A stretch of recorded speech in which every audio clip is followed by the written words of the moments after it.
Hello, welcome all.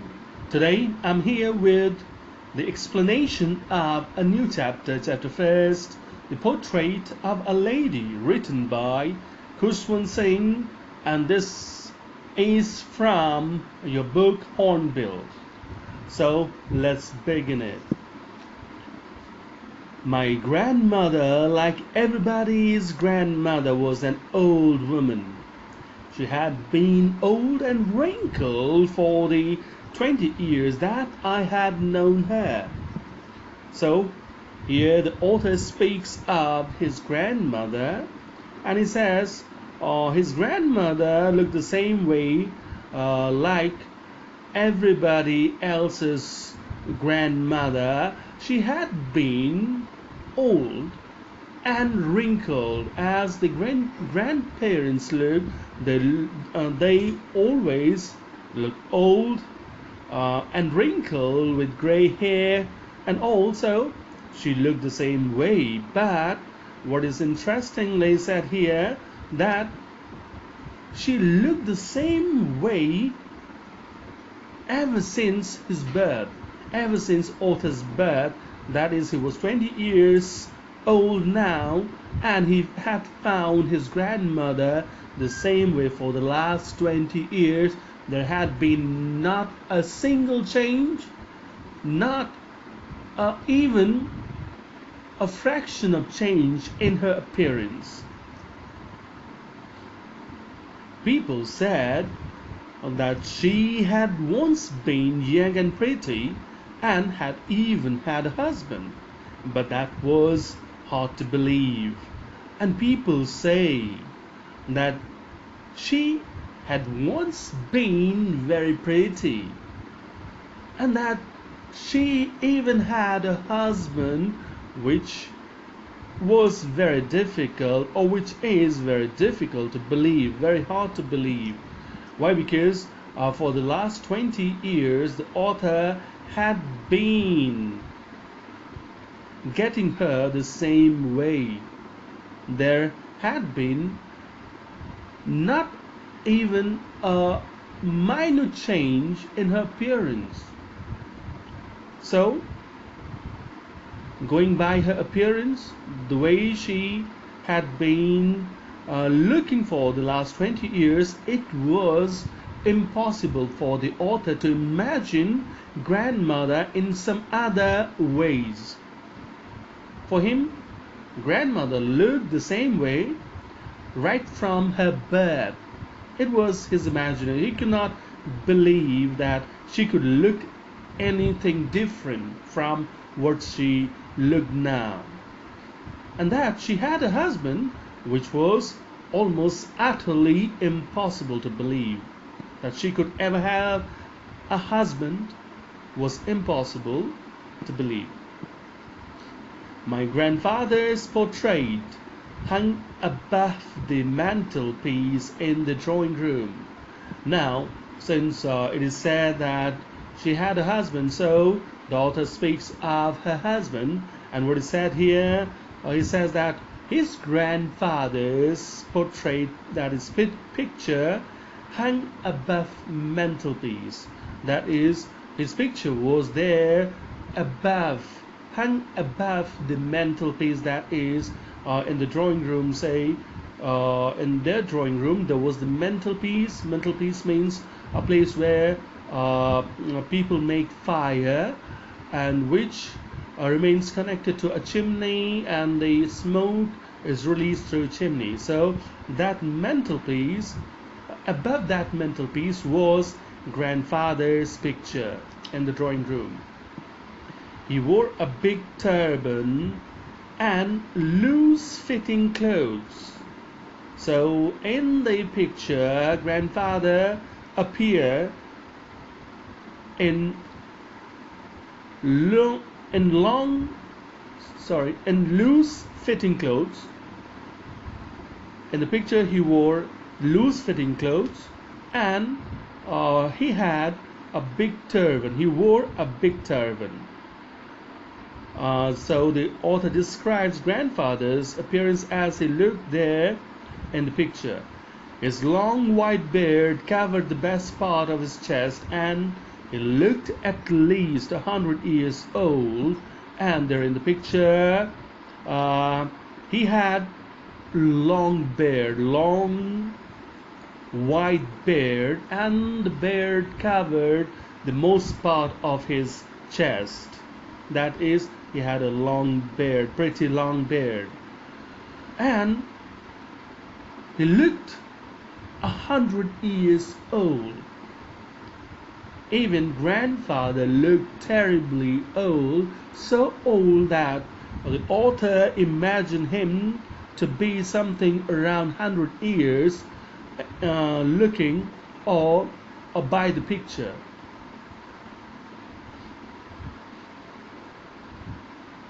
Okay, then he did not look the sort of person who would have a wife or children.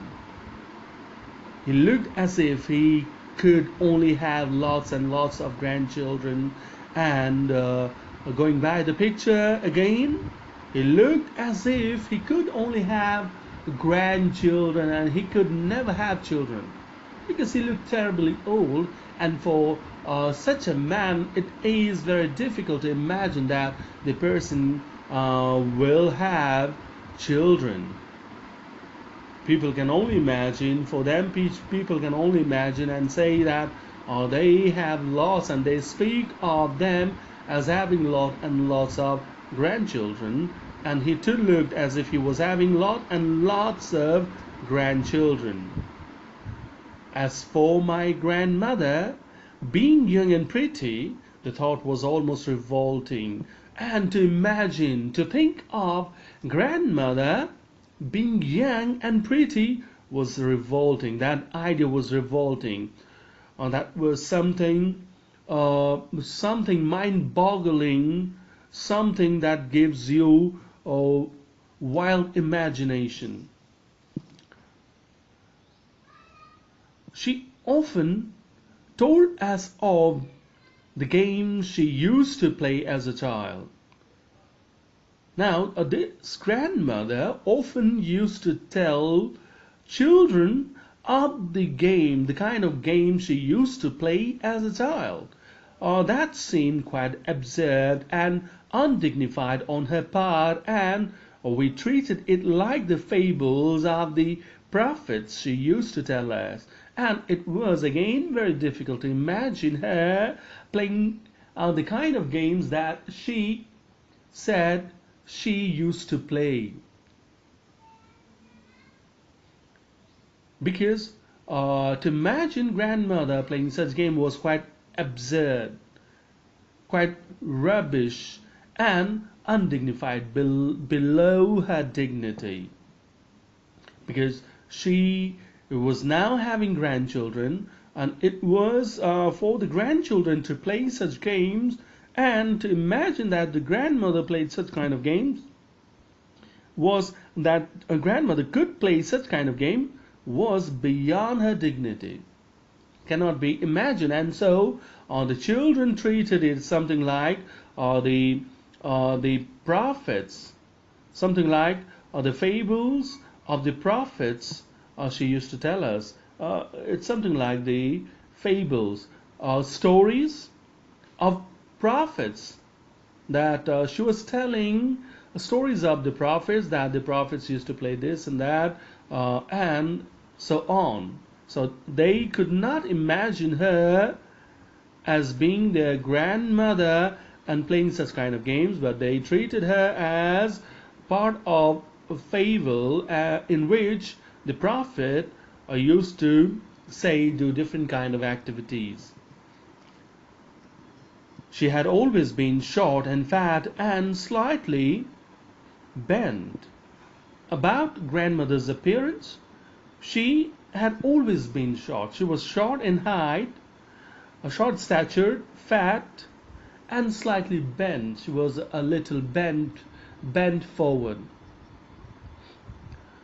Her face was a crisscross of wrinkles running from everywhere to everywhere, and there were wrinkles all over the face, and there were running from the crisscross, that is the lines, the marks on the face ran from everywhere to everywhere, that is everywhere on the face there were crisscross marks. No, we were certain she had always been as we had known her, and they could only imagine her as being always old, and they could not imagine her being something different. Old, so terribly old that she could not have grown older and had stayed at the same age for 20 years. So, talking about grandmother, she was old. As previously mentioned, she was old, but not only old, she was terribly old. So old that she couldn't have grown older. She could not become older than that. She had reached the saturation point of point not in age but in her appearance, and so she could not grow older. She could not look any older than that, and she remained the same for 20 years. For 20 years she looked exactly the same way. She could never have been pretty, but she was always beautiful. Okay, so, and what is said here that, well, looking at her appearance, one could not imagine that she could ever be pretty, ever be beautiful, good looking. That was impossible to imagine because the author found her the same, looking the same way for all 20 years that he had known his grandmother, the same way. So she couldn't have grown older, she couldn't have been even pretty, beautiful, but she was beautiful. She hobbled about the house in spotless white, with one hand resting on her waist to balance her stoop, and the other telling the beads of her rosary. Now, talking more about the grandmother, the author says here, she walked about the house, hobbled, not steady, you can say, not steady movement. She hobbled, she wobbled. So she could not move steadily. First, secondly, she moved about in spotless white.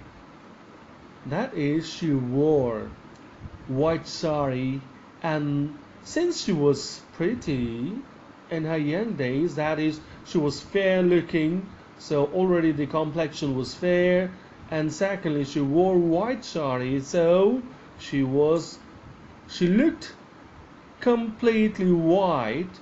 She was in white and she looked spotless white, just white, fully white from top to bottom. And she moved in that white sari all over the places. That is, she moved inside the house, she moved about the house in her that appearance, white, spotless white appearance, and she hobbled. She moved in unsteady way, resting one of the hands on her waist. While she moved, she had one hand on her waist and other telling the beads of the rosary. That is, in the other hand, she always carried some kind of, you can say, the rudraksh, that is the beads of rudraksh made into a chain, a circle, a chain, and you find some people reading or say telling those beads So she used to do that. She used to do the same. So one hand would be busy telling the beads of the rosary, and the other hand would be on her waist balancing, getting her proper balance, helping her maintaining the proper balance of the body. As previously mentioned, she was a little bent. She bent a little bent forward.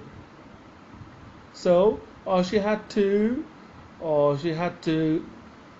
balance the body, and to balance the body, she had to take the help of her hand, other hand, and with the other hand, she used to give the body a little balance.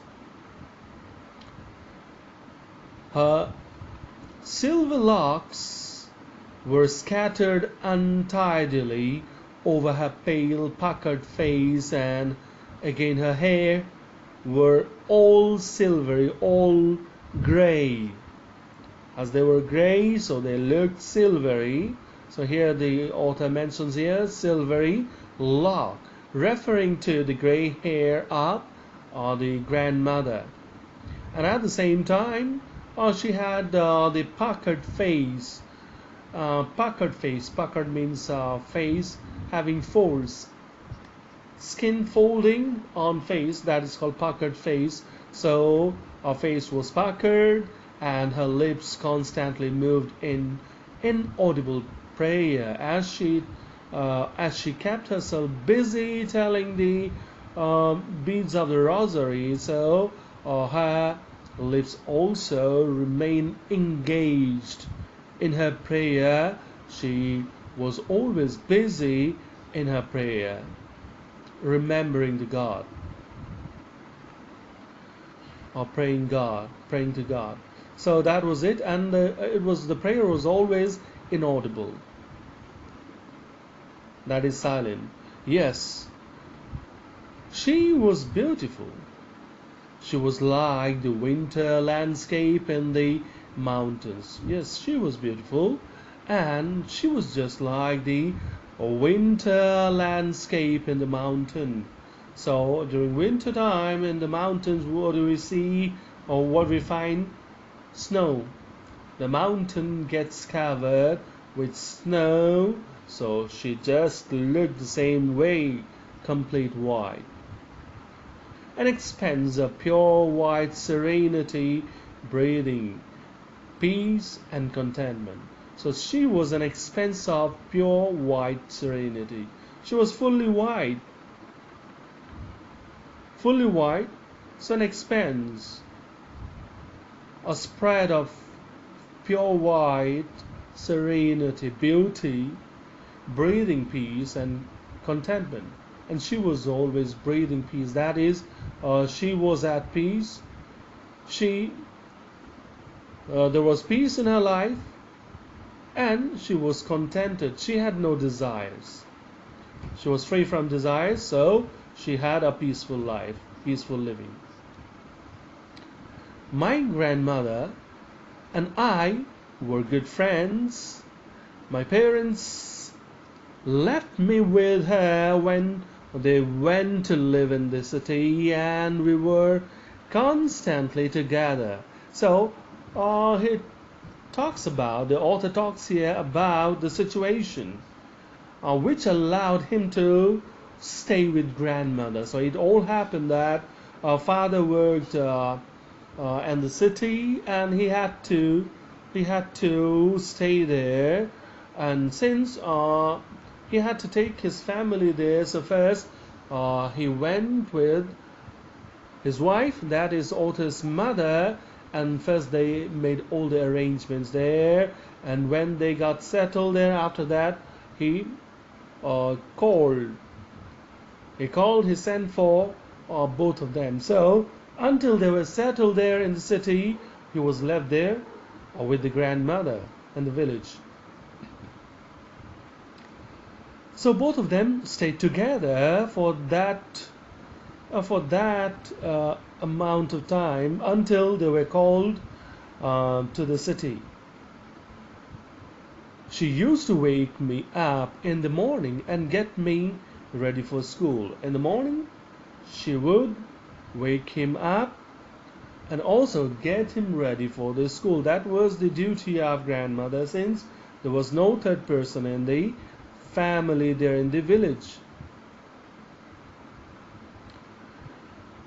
She said her morning prayer in a monotonous sing-song while she bathed me, dressed me, in the hope that I would listen and get to know it by heart. So she had a routine, daily routine, that is, in the morning she had to give Otha a bath, she had to dress him up for school, get him ready for the school. So until he got ready, that is, while she get him ready, she would constantly say her prayers, and this time it would be a little louder. Sing-song way means in the way that in a little soft voice she would sing the prayer with the hope that the author would listen them closely and would learn them by heart. So with this hope, with this intention, she would sing the prayers to him. I listened because I loved her voice but never bothered to learn it. The author loved Granny's voice. Possibly she had a good voice and he loved her voice, and that's why he listened to her prayers but was not bothered, was not uh, at all at all careful, not at all, he didn't at all care to learn the prayers by heart. Then she would fetch me wooden slate which she had already washed and plastered with yellow chalk, a tiny earthen ink pot, and a red pen. Okay, after that, after getting him ready, she would also get other things ready, that is, the material, reading material, writing material ready. So, first of all, she would get him the slate, which would be plastered with yellow chalk, that is, yellow chalk would be applied. She would apply yellow chalk on the slate, and then she would also arrange for the ink in earthen pot, a small earthen pot, and then she'd also arrange for him a red pen and tie them all in a bundle and hand it to me. And then after arranging all things, she would tie them into a bundle. She would wrap everything, all of them, all the materials together in a bundle, into a bundle. After a breakfast of a thick stale chapati with a little butter and sugar sprayed on it, we went to school. And then he would get his breakfast, the same breakfast every morning, that is thick stale chapatis, thick, not thin, thick stale chapatis, the chapatis that would be made the last night, that she made the last night, and on that she would spread some sugar and also butter, and that was his morning breakfast. And then they went to school. She carried several stale chapatis with her for the village dogs, and at the same time she cared to carry chapatis, the stale chapatis, along with her for the village dogs. So this, my grandmother always went to school with me because the school was attached to the temple. So the author started living with grandmother because both the parents went to city because father had job there and mother went with father for some kind of settlement there. They wanted to settle there in the city. So he was left here until they got settled over there. And that's why he was there with grandmother. And grandmother always went to school with the author because the school was attached to a temple there.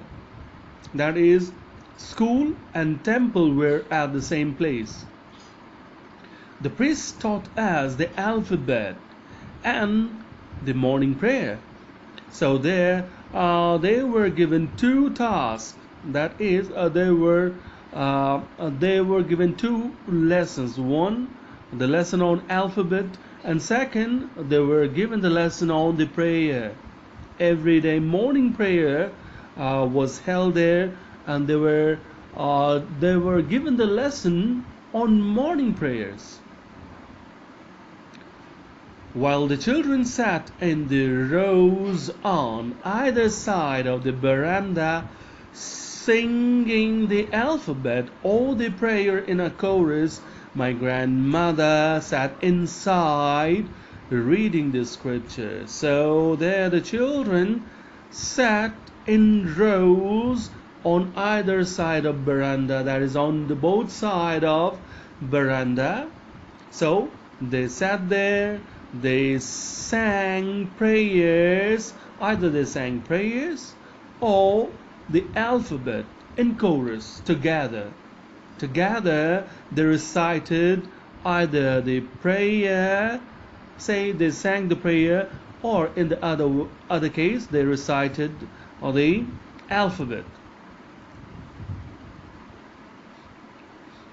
But grandmother sat inside the temple, since all the children studied there, and so she sat inside the temple, and there she read the scriptures. When we had both finished, we would walk back together, and when they had finished their lessons for the day, both of them would start back home from there. This time, the village dogs would meet us at the temple door, and while they would be returning home from school, or say from the temple, or they would be say accompanied by the dogs. Dogs would be waiting outside the temple every morning, and when their lessons were over, these dogs would also follow these two from behind. They followed us to our home, growling and fighting with each other for the chapatis we threw to them. Now they would be following back to their home. These dogs would start following them from the temple door to their house, and on the way they would be given chapatis, stale chapatis that the granny would carry every morning.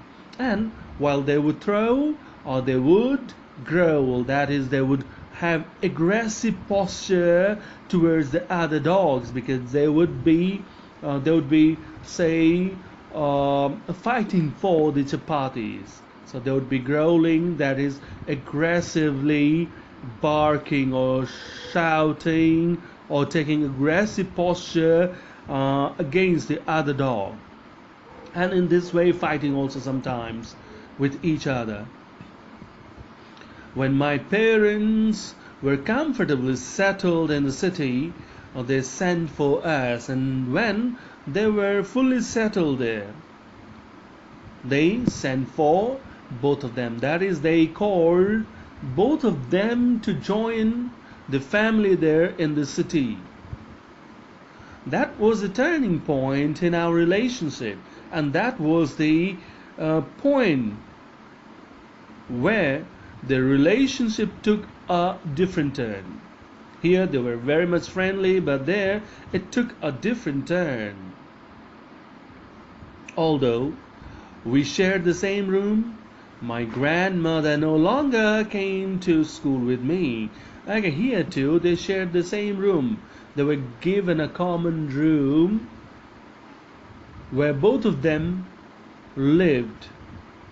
So the thing is, though both of them shared the same room, but the thing here is that she did not accompany him to school.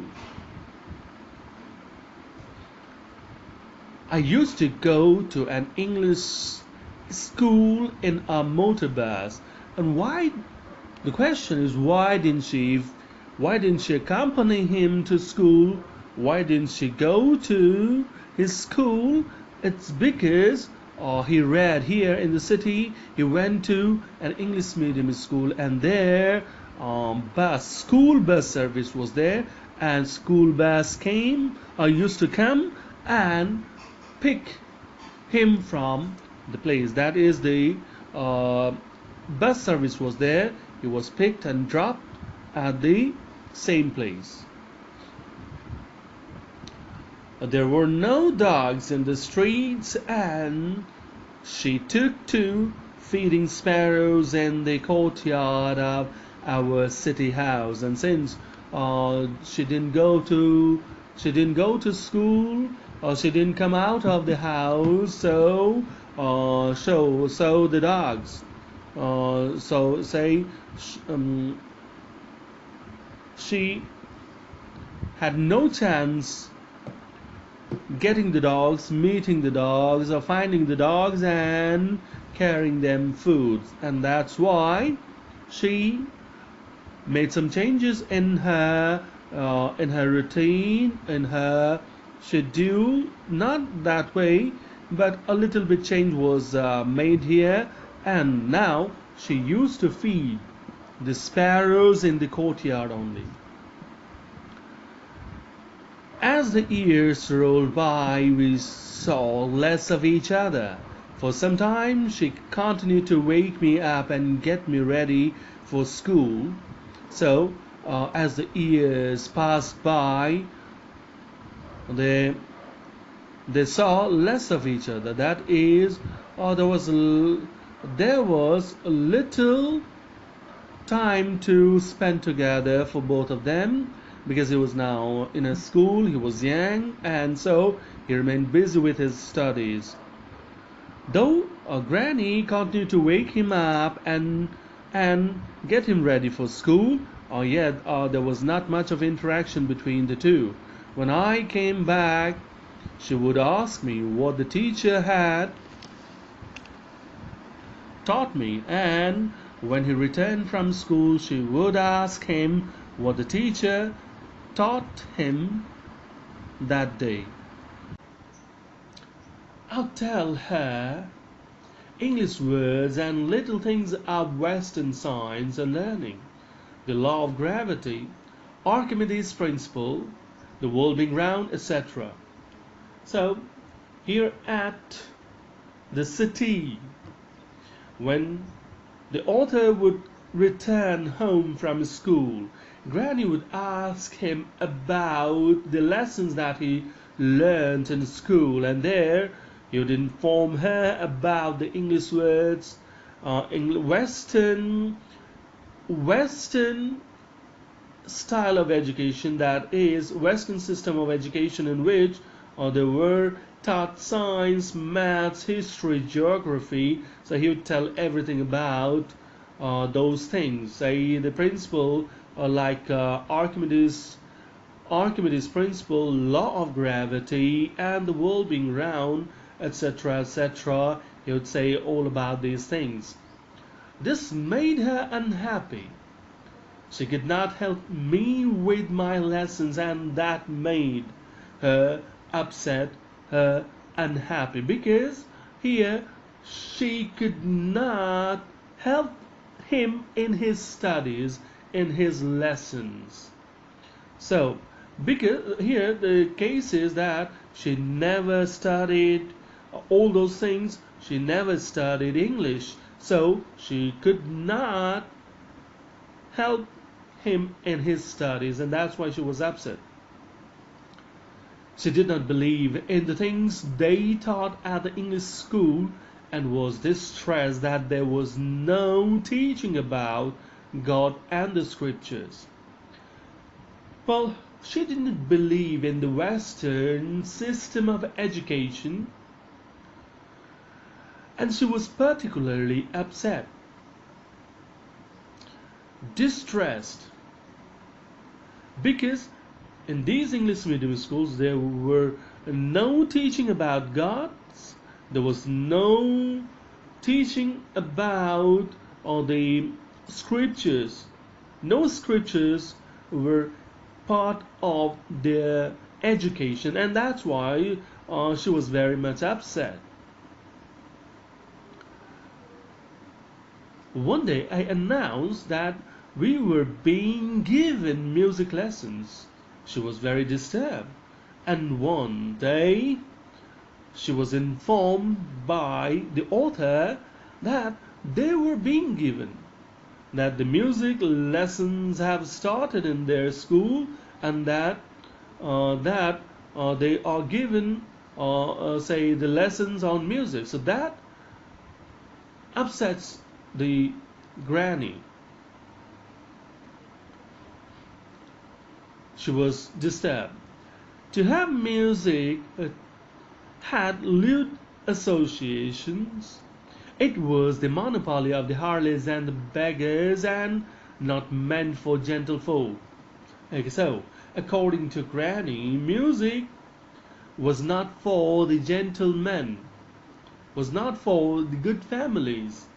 It was for the beggars and for the people of the dark world. Say for the for that word, prostitutes and all. She said nothing but her silence meant disapproval, and she rarely talked to me after that, and she did not speak a word there in front of the author, but she remained silent, and her silence meant her disapproval, that she did not support such kind of education, such kind of learning. And after that day, she hardly spoke to the author.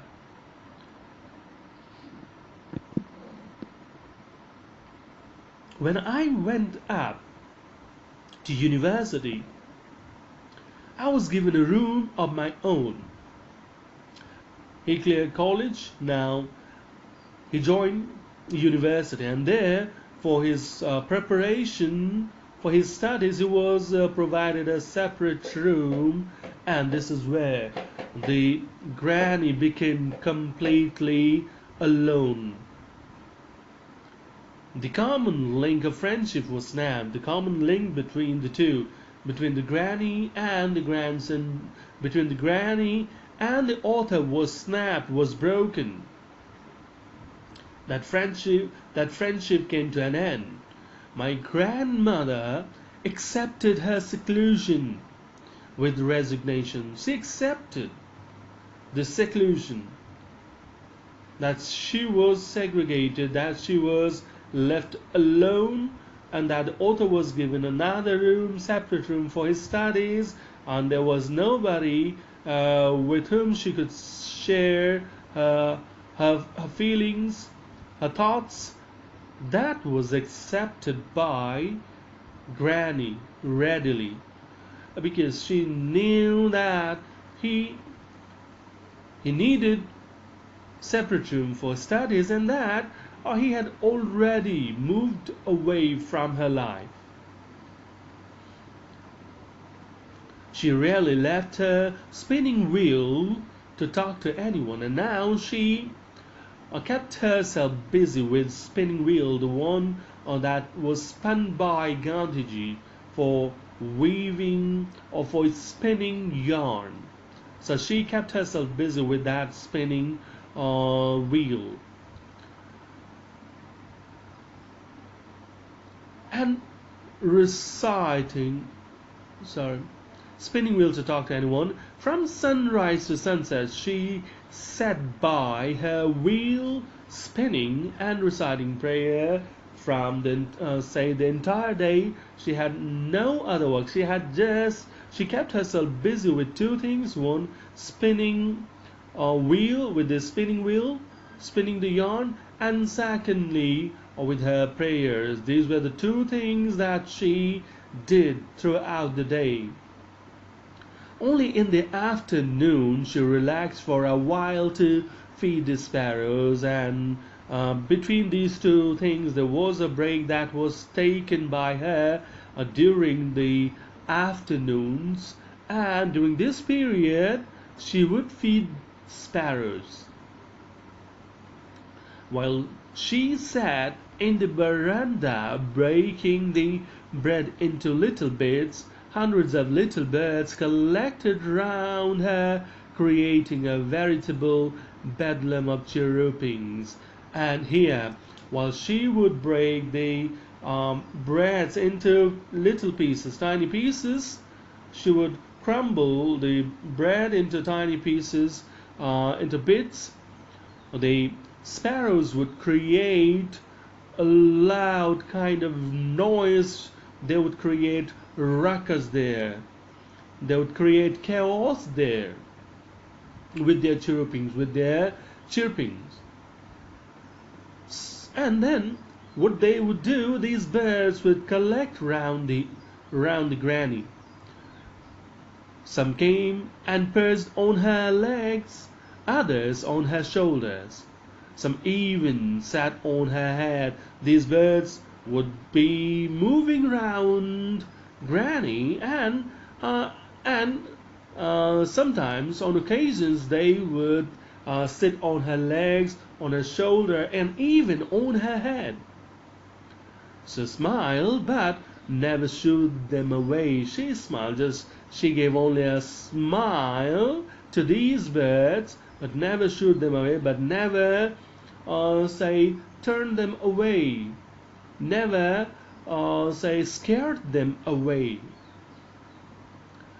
It used to be the happiest half hour of the day for her, and that used to be the best half hour of her day. To go abroad for further studies, I was sure my grandmother would be upset. Now, he wanted to go abroad for further studies, and he was sure his grandmother would be upset. His grandmother was the one who would be hugely upset. I would be away for 5 years, and at her age one could never tell. And since he was going away for 5 years, he was uncertain about his grandmother.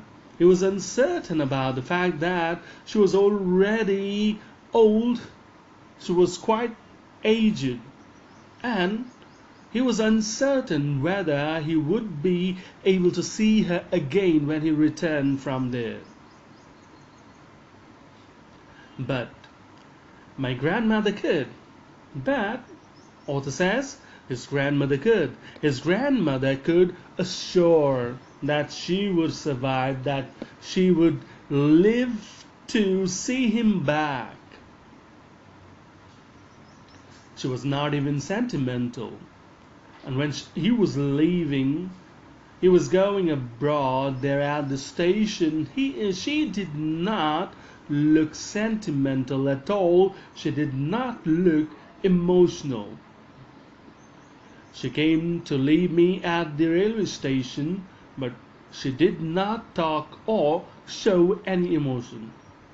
She came there at the railway station to see him off, but she did neither talk nor show any kind of emotion. That is, she didn't show any signs of weakness. Her lips moved in prayer. Her mind was lost in prayer. Her lips and her mind both were busy reciting the prayer, telling the prayer. Her fingers were busy telling the beads of her rosary. Her fingers were also busy telling the beads of the rosary. That is, she was completely absorbed in her prayer. She was not thinking of anything else. Silently, she kissed my forehead, and when I left I cherished the moist imprint as, perhaps, the last sign of physical contact between us. Then she silently kissed his forehead. She didn't speak a word. She was constantly saying her prayer, and she just kissed his forehead. He got the moist imprint. He got the moist sign symbol on his forehead, and he cherished, and he thought happily about it. He was he was happy to get it because he believed, the author thought that perhaps that was going to be the last of her touch. Last touch from his grandmother.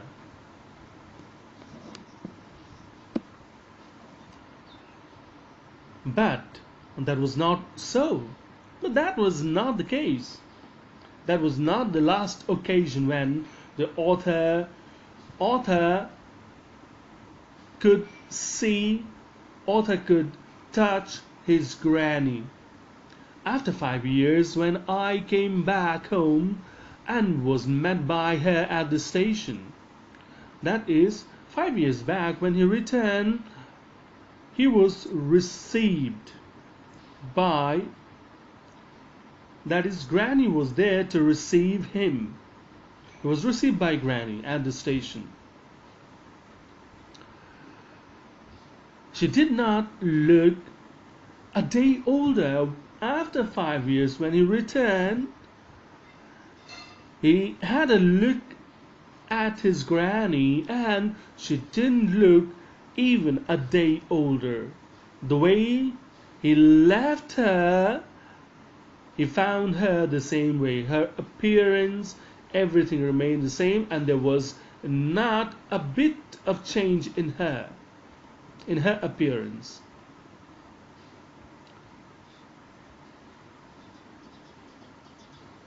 She still had no time for words, and while she clasped me in her arms, I could hear her reciting her prayers. And still today, when he returned after 5 years, still she didn't speak a word. But when she clasped him, when she held him firmly, the author could hear the recitation of the prayer, the prayer she was reciting.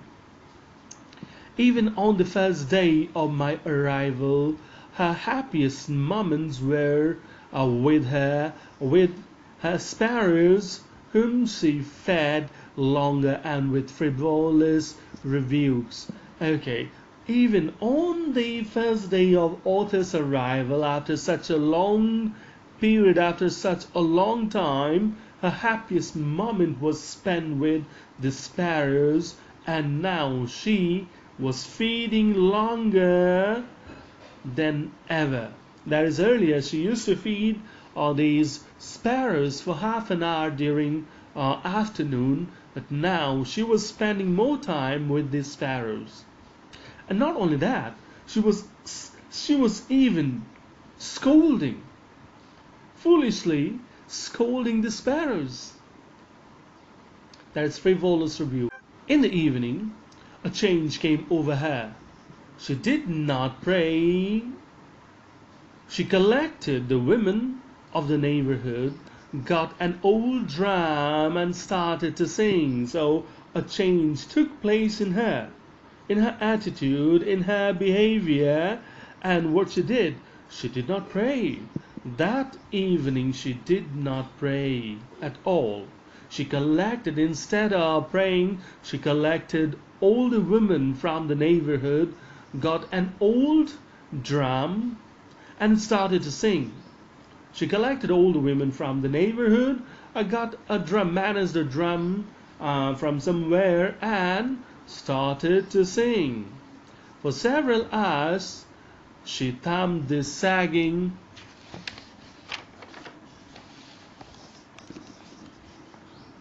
skins of the dilapidated drum and sang of the homecoming of warriors. And for hours, for several hours, for hours together, say for 3-4 hours, she kept on singing.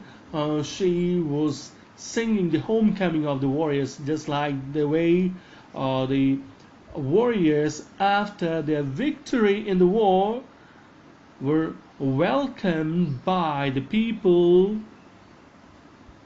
by the citizens of a kingdom, or the say subjects of a kingdom. The same way she was singing the homecoming of her grandson. She was just beating the drum, sagging drum, that is the loose drum whose skin was loose, not very tight. That skin which is thumped, which is struck, that was loose, not that tight, so that it produced a nice sound. We had to persuade her to stop, to avoid overstraining. The family members on that day, some kind of change took. That was extraordinary change came over her, and here the family members had to object to it. They had to stop her from singing further, because for an old woman, for an old man or woman, it was too exhausting. That is that such kind of exhaustion, such kind of work, physical labor could give trouble, and that's why they had to intervene. They had to stop her from singing and beating the drum. That was the first time since I had known her that she did not pray, and that was the first time in her life since the author was born. It was the first day that she did not pray. The next morning she was taken ill. It was a mild fever, and the doctor told us that it would go. So the next morning she was found a bit sick. She had a mild fever, and the doctor informed that it would go with the medicine. But my grandmother thought differently. But grandmother had a different thought, had different opinion about it.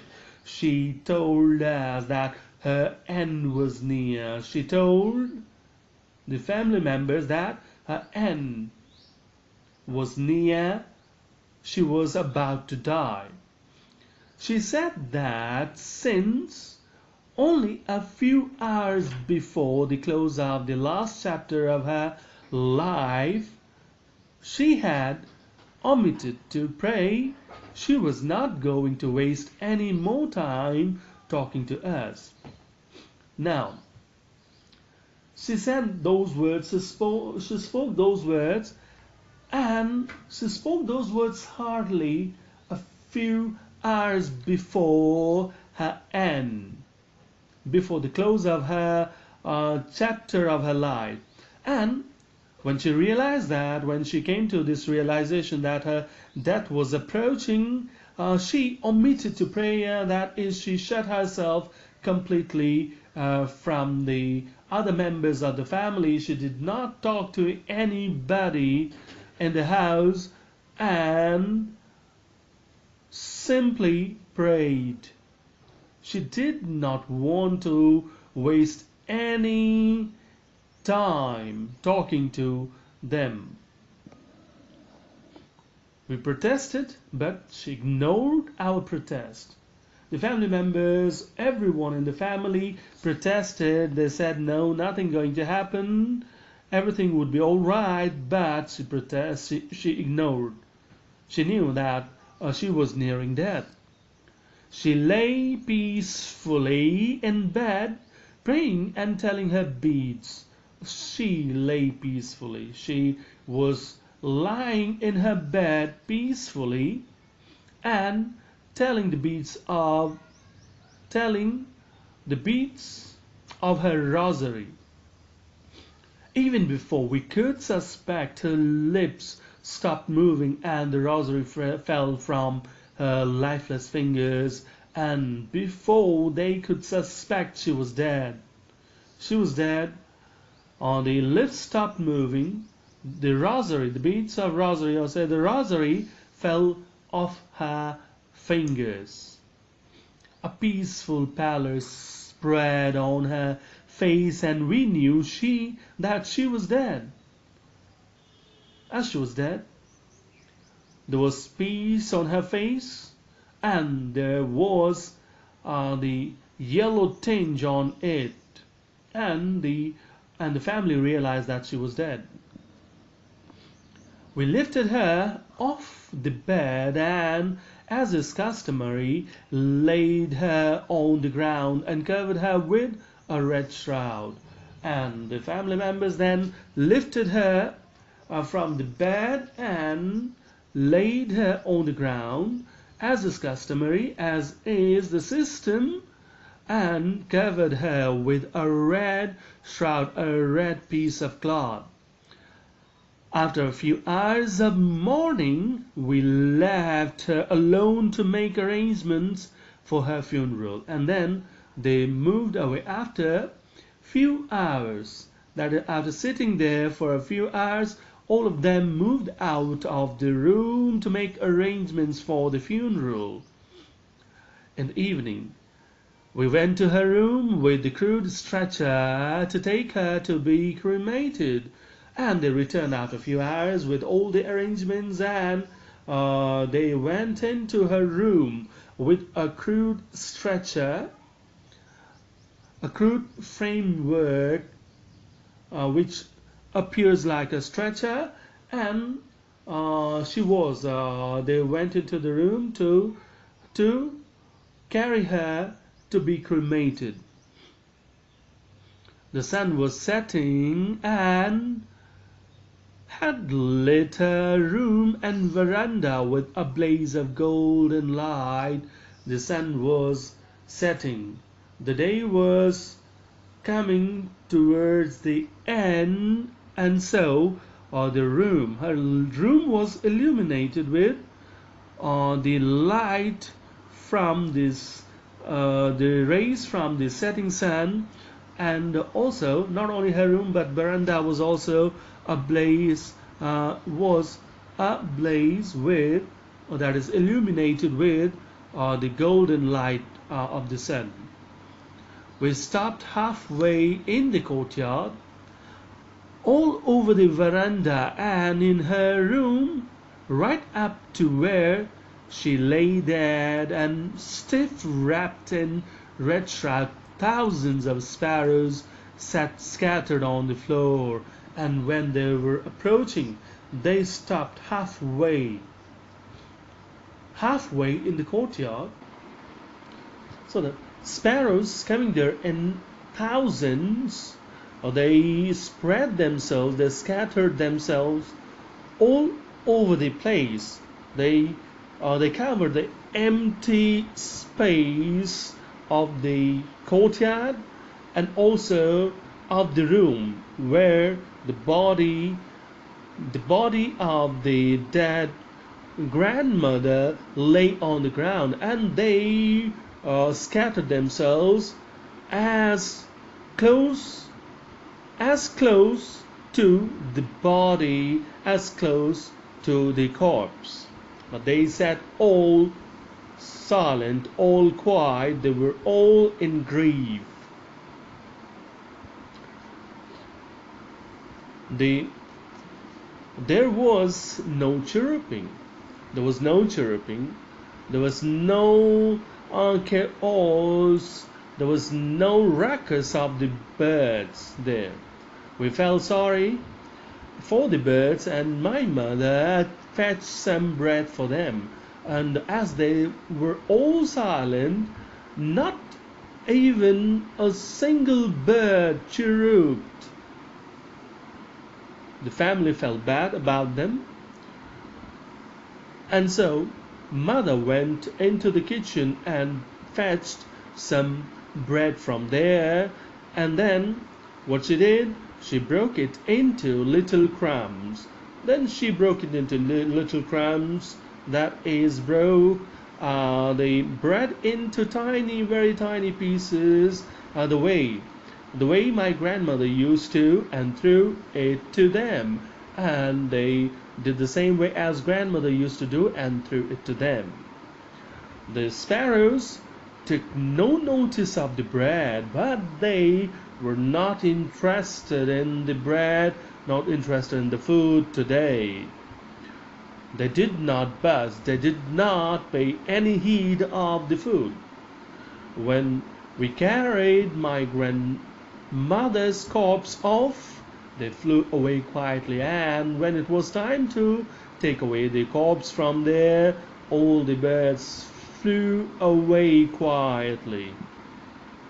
Next morning, the sweeper swept the breadcrumbs into the dustbin, and what is strange here, that not a single bird picked any bit, any piece of the bread.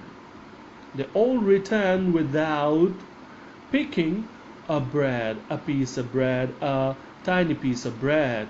And next day, the sweeper had to be called. The sweeper came, and he had to sweep all the crumbs of bread into the dustbin.